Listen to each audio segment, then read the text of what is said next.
Et nous sommes de retour au plateau pour la dernière partie de cette émission. Nous abordons notre quatrième sujet. Nous parlons à présent du Togo. La Cour de justice de la CEDEAO en tournée de sensibilisation.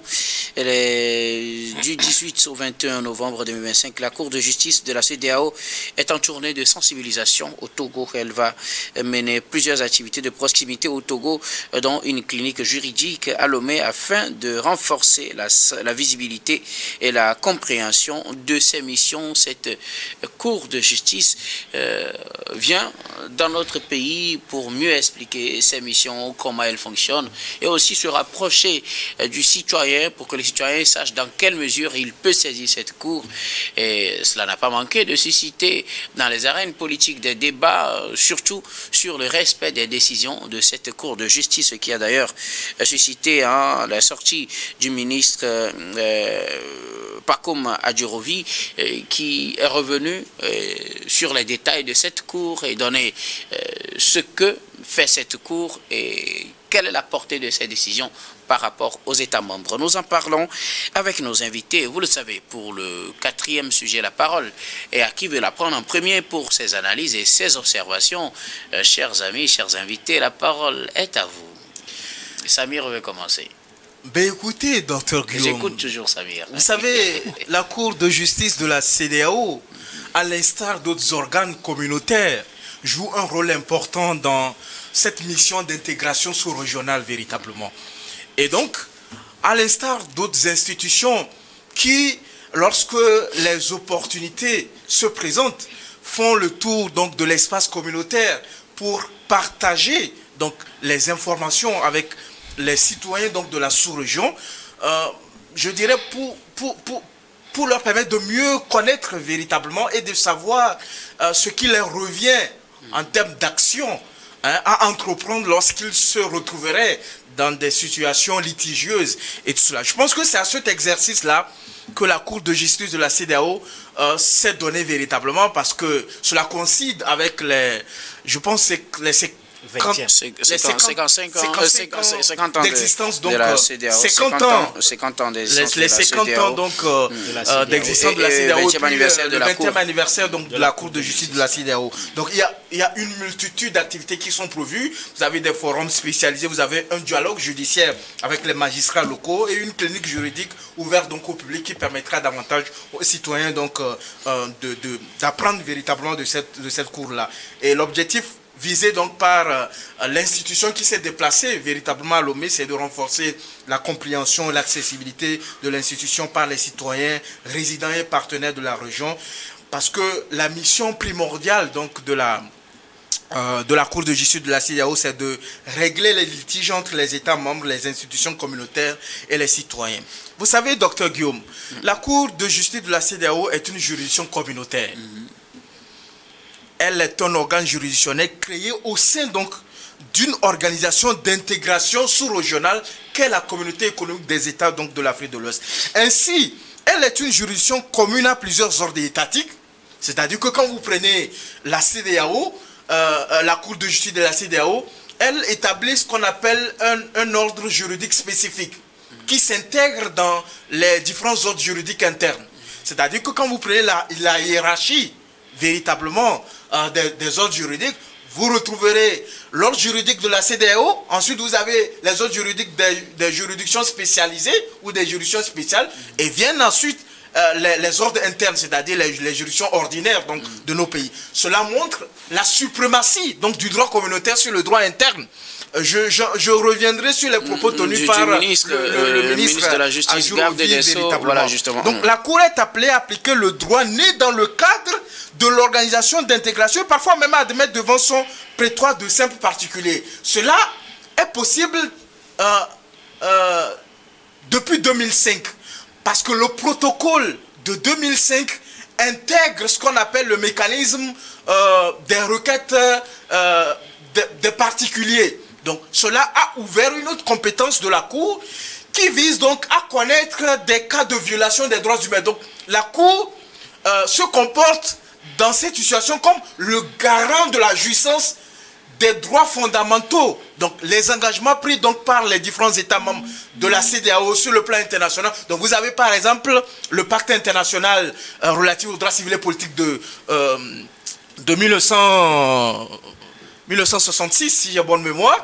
Vous avez le pacte international relatif aux droits sociaux, économiques et culturels. Vous avez vous avez la charte africaine des droits du bien-être de l'enfant, vous avez la charte africaine des droits de l'homme et des peuples. Donc vous avez une multitude de traités, de conventions internationales qui offrent donc qui reconnaissent donc des droits donc aux populations, aux citoyens, et qui malheureusement dans la gestion de ces droits rencontrent donc les cas donc de violation donc de ces droits. L'État qui est donc le garant de l'application donc de ces droits. Donc comme je le disais, c'est une juridiction communautaire, une juridiction internationale singulière qui présente des caractéristiques d'une juridiction internationale et des singularités du fait de son statut de juridiction communautaire. Donc en même temps, dans le droit communautaire, c'est une juridiction communautaire, et au-delà, elle se comporte au regard donc de son mécanisme de fonctionnement, au regard de la pratique donc du droit, au niveau donc de cette cour donc de justice, elle se comporte là comme une juridiction internationale. Donc c'est donc cette juridiction qui est chargée de sanctionner au regard de la réforme de 2005, comme je le disais, la violation par les États membres des engagements pris dans le cadre des conventions internationales en matière des droits de l'homme. Donc en la matière, le ministre Adjurovi n'invente pas le droit communautaire. Le ministre Adjurovi, je dirais, n'est pas celui qui est le garant donc de l'application donc de ces décisions qui sont prises donc par la Cour de justice. Alors, en des termes plus clairs, Samir, le ministre a dit que la Cour de justice ne se superpose pas aux juridictions nationales, mais elle joue un rôle de complémentarité. Est-ce vrai ou faux? Mais quand vous regardez le fonctionnement de la Cour de justice de la CEDEAO, cette affirmation du ministre de la Justice ne semble pas refléter la réalité. Pourquoi est-ce qu'il a dit ça? Parce que nous faisons face malheureusement à un problème d'application donc des arrêts qui sont rendus par la Cour de justice de la CEDEAO. Ce n'est pas seulement le Togo, c'est toute l'Afrique donc de l'os véritablement. Et c'est la question qu'on se pose, à quoi sert finalement cette Cour? Vous avez des États qui sont revoltants et parfois même qui ne sont pas coopératifs dans l'application de ces normes. Je vais vous donner juste des exemples. Quand vous prenez le Togo, vous savez, dans l'affaire Pachanya Singbe, la Cour de justice de la CEDEAO a eu à se prononcer sur sa détention et tout cela. Vous avez dans l'affaire Maître Djelou Kodjovi Agbelengo également, par rapport à cette détention et tout cela. La Cour s'est prononcée en faveur donc du préjudiciable, de celui qui a porté l'affaire devant la Cour de justice contre l'État togolais. Vous avez également dans les affaires Apod et dans les affaires de victimes de Assivito par exemple. Ça c'est que pour le Togo. Quand vous avez la Gambie par exemple, les violations donc des droits humains commis par le régime Yahya Jammeh, vous savez qu'il y a un tribunal spécial qui avait été préconisé pour juger tout ça là. Quand vous prenez le Sénégal, vous avez dans l'affaire Karim Wade également, où l'État ne s'est pas exécuté. Vous avez dans l'affaire Alifa Sall également, l'État ne s'est pas exécuté. Quand vous prenez le Niger, vous avez dans l'affaire Abdou Nourou contre le Niger, l'État ne s'est pas également exécuté. Quand vous prenez le Burkina Faso, dans les écoutes téléphoniques du général Bassolé également, la Cour a pris une décision en faveur du général Bassolé, du ministre Bassolé. L'État burkinabé ne s'est pas prononcé. Ça veut dire qu'on a un sérieux problème au sein de la communauté économique des États de l'Afrique. Ce que je veux savoir, les États n'appliquent pas, n'exécutent pas. Est-ce que les États sont obligés d'appliquer ou non? Je vous ai dit que le droit communautaire est d'application directe. Le droit communautaire, toutes les décisions qui sont prises par la Cour de justice de la CEDEAO doit être exécutée par les États véritablement. Ça s'impose. Ça s'impose. Okay. Mais il y a l'État togolais a exécuté un certain nombre de décisions. Bien également, sûr. Vous savez qu'il y a de telles choses. Donc, vous avez une sorte d'ambivalence véritablement. Vous avez l'État qui s'exécute quand les situations l'arrangent. Vous avez dans d'autres situations où l'État ne s'exécute pas. D'ailleurs, même pour finir je vais finir par là si vous permettez. S'il vous plaît. Quand vous prenez le mécanisme de requête des individus, donc des requêtes individuelles qui a été introduite dans la révision du protocole de 2005. Est-ce que vous savez que dans la foulée, la Cour constitutionnelle du Bénin a rendu une décision qui soustrait le Bénin de l'application de ce protocole-là et donc, in fine, de toutes les décisions qui découlent donc de l'application donc de ce protocole-là. Et vous avez le gouvernement togolais en 2023 s'est soustrait également de ce mécanisme de requête individuelle pour la simple raison que elle soupçonne la Cour de justice de la CEDEAO d'être une juridiction manipulée donc par les partis politiques de l'opposition. Donc toutes les décisions qui sont rendues donc par la Cour de justice de la CEDEAO ont une connotation partisane véritablement. Merci donc beaucoup. Cela montre véritablement une reprobation, une réticence donc de ces États dans l'exécution des décisions rendues par la Cour de justice de la CEDEAO. Merci beaucoup. Je ne sais pas qui veut aller à la suite de Samir Ourosama. La Cour de justice en tout cas est dans nos murs jusqu'à ce vendredi pour essayer de mieux expliquer ses missions. Occasion aussi pour le garde des Sceaux, ministre de la Justice et des relations avec, non plutôt le ministre de la Justice, Pacôme Adjurouvi, qui s'est prononcé sur la mission de cette cour-là. Comme je le disais tout à l'heure à Samir, pour lui, cette juridiction ne se superpose pas aux juridictions internes. Vos réactions, c'est pas qui veut aller entre Dieudonné et Mathieu. Non. Allez. Bon, de toutes les façons, vous voyez, Dieudonné alors. Je suis peiné tout à l'heure en observant mon cher Samir dans ce développement que je trouve aussi méthodique, sauf que il n'arrive pas à tenir le bout de la corde comme cela se doit en répondant aux questions ouvertes. Vous voyez, il nous est souvent reproché à ce plateau que nous vociférons lorsqu'il s'agit d'autres pays, mais à ce qui concerne les sujets liés au Togo, on a comme les langues qui sont liées. En réalité, non. Mais on essaie quand même de marcher sur les œufs. Vous voyez, j'aurais voulu à ce que le ministre Pacôme nous montre un diagramme, d'accord, en nous expliquant clairement ce qu'il est en train de dire, disant que la Cour de justice de la CEDEAO ne superpose pas. J'aurais aimé voir ça. Ne se superpose pas aux juridictions nationales. J'aurais voulu voir cela en bon dessin. C'est-à-dire que ça ne s'impose pas. Ces décisions, ce n'est pas une cour qui est supérieure aux juridictions des pays membres de la CEDEAO. Très bien. Et vous avez de la difficulté à le dire aussi. Non, c'est facilement comme ça. Très bien.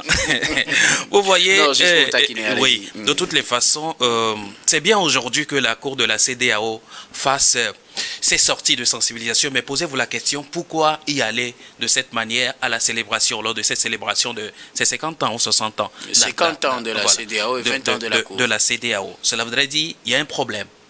Il y a un problème de non-exécution des décisions de la CEDEAO dans les États membres, dont le Togo.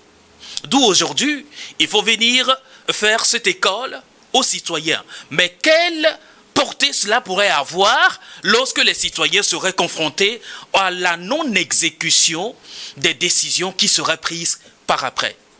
Voilà mon inquiétude. Aujourd'hui, c'est bien vrai que les citoyens sachent ce qu'est leur droit à l'égard de cette cour. Ce qu'est leur recours qu'ils peuvent, parce que déjà en 2005, je crois que les citoyens ne sont plus obligés d'épuiser tous les recours avant de saisir la CEDEAO s'ils le veulent et en fonction des moyens existants. Mais aujourd'hui, si ces citoyens peuvent saisir la CEDEAO sous le coup du non-respect d'un quelconque droit humain et que le retour d'exécution ne soit pas observé, alors à quoi bon?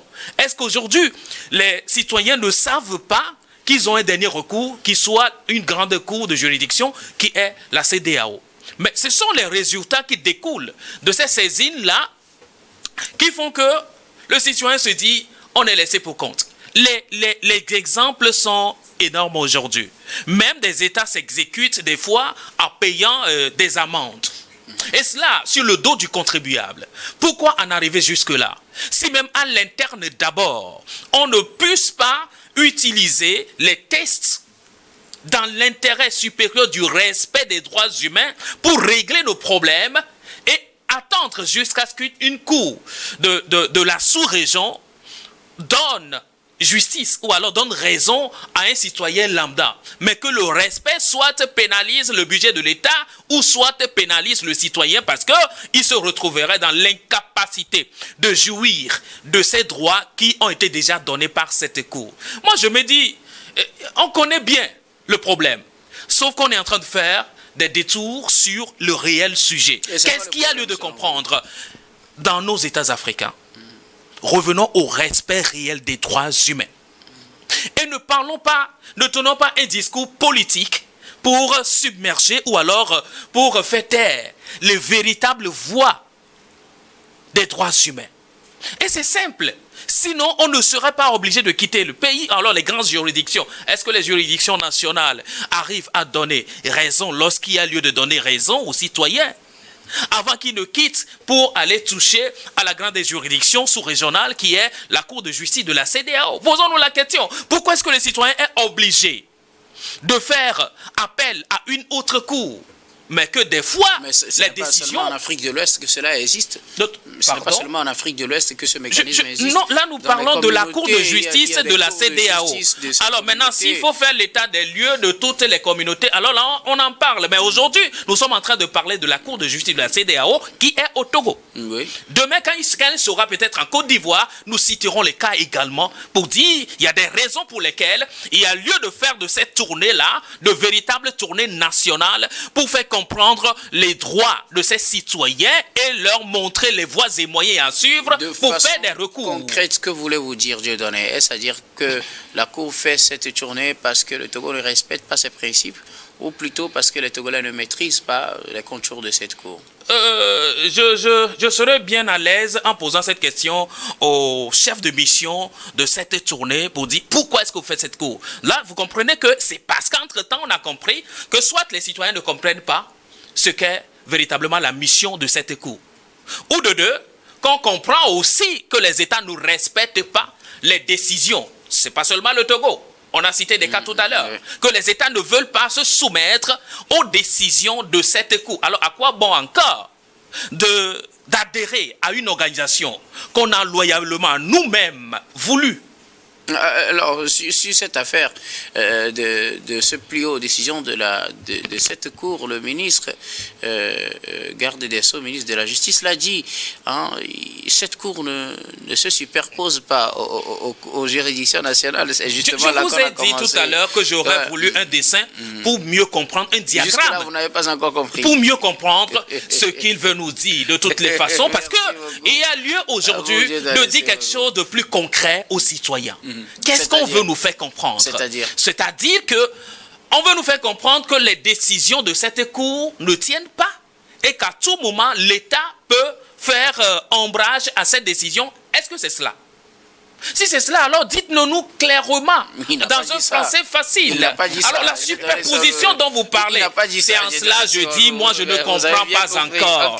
Mais ce qui est plus important aujourd'hui sur le continent, c'est que nous donnions une place assez prépondérante au respect des droits humains. C'est l'essentiel. Que ce soit dans la juridiction nationale ou de la CEDEAO, l'essentiel c'est qu'on donne une place prépondérante. Naturellement, et personne ne sera obligé de faire, comment dire, une tournée de pays en pays aujourd'hui, puis faire attendre raison. En réalité, cette Cour s'adresse beaucoup plus aux États et non aux citoyens. Merci beaucoup à vous, Dieudonné. Si nous, en tout cas, dans le mécanisme de cette émission, on rencontre, je pense, toutes les parties, que ce soit les populations, les praticiens du droit, les États ou je ne sais pas comment les caractériser, mais je pense que tout le monde est touché dans cette émission.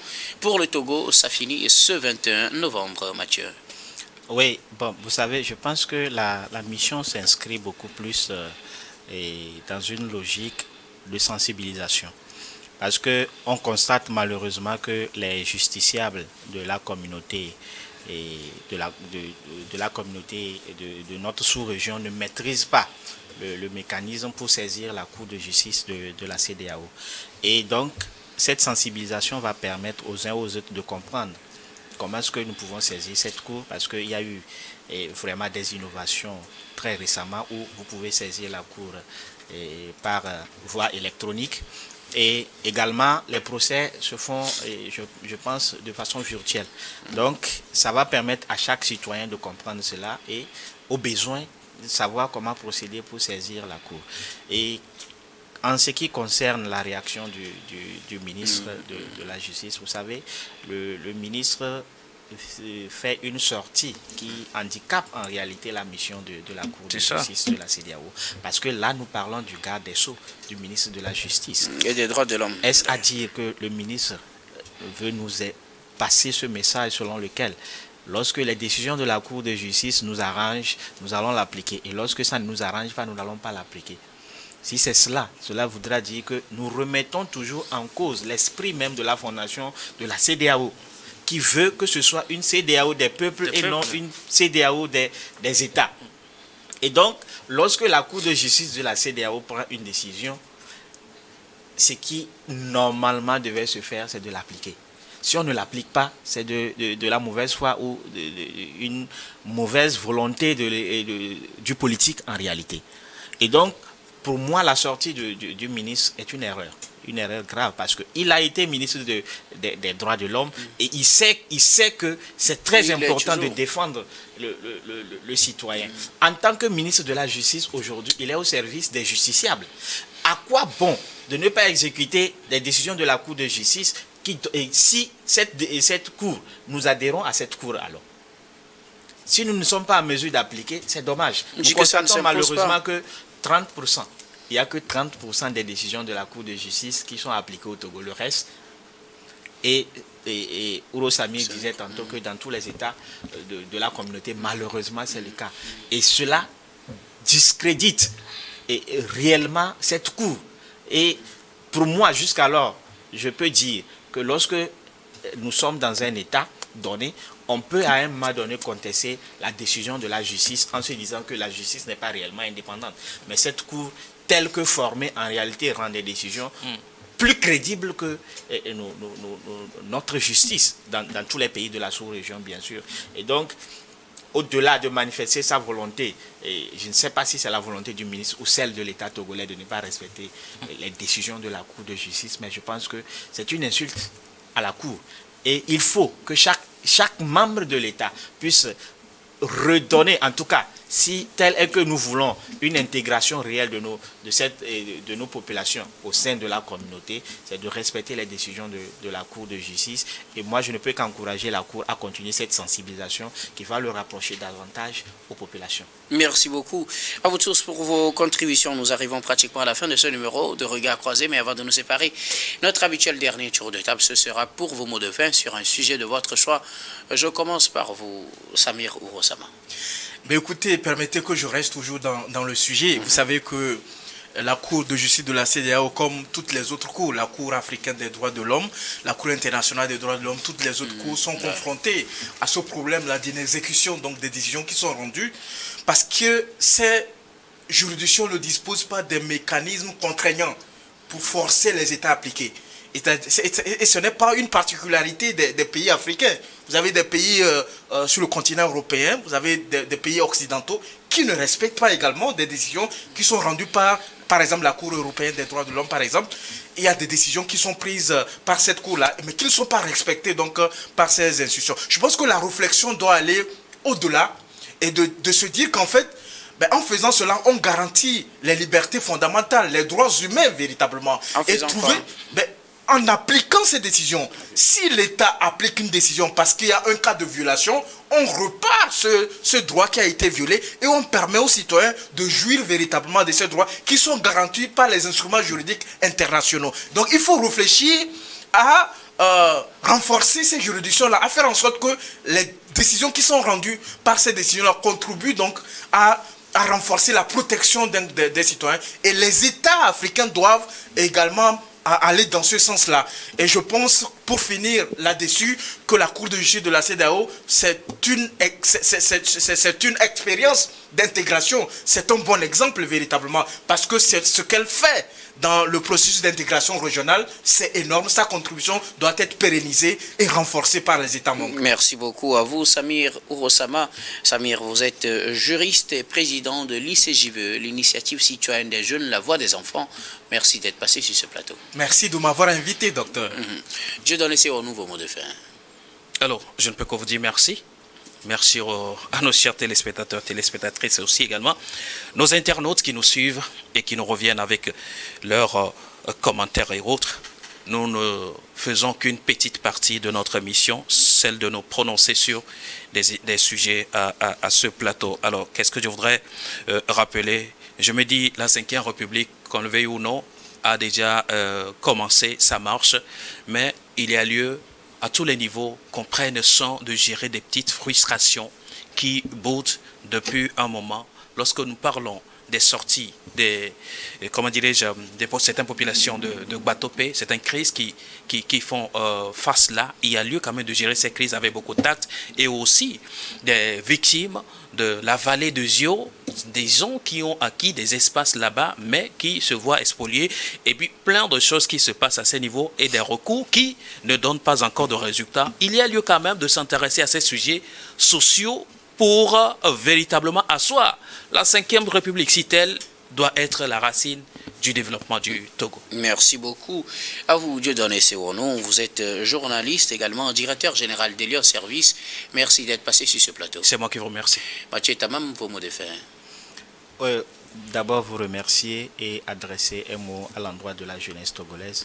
Vous savez, le gouvernement fait ce qu'il peut pour lutter contre le chômage, mais c'est à nous-mêmes véritablement de prendre notre destin en main, en prenant des initiatives, en entreprenant. Entreprendre n'est pas toujours facile, mais essayons quand même et nous finirons par décrocher le succès. Merci beaucoup à vous, Mathieu Tamam. Vous êtes justement analyste politique et président de Génération d'Impact. Merci d'être passé sur ce plateau. C'est moi qui vous remercie, docteur. Nous disons également merci à toutes les équipes techniques et rédactionnelles qui nous ont aidés à préparer et à présenter cette émission. Merci beaucoup à Richard Kofanga à la réalisation, à Christian Obaniko, à Richard Abedessou et Prudence Makoui à la diffusion. Merci à Stéphane Kouono à la caméra et surtout à vous, très chers téléspectateurs, de nous avoir suivis. C'est la fin de ce numéro de Regard Croisé. Je vous retrouve demain avec le même plaisir pour un autre numéro.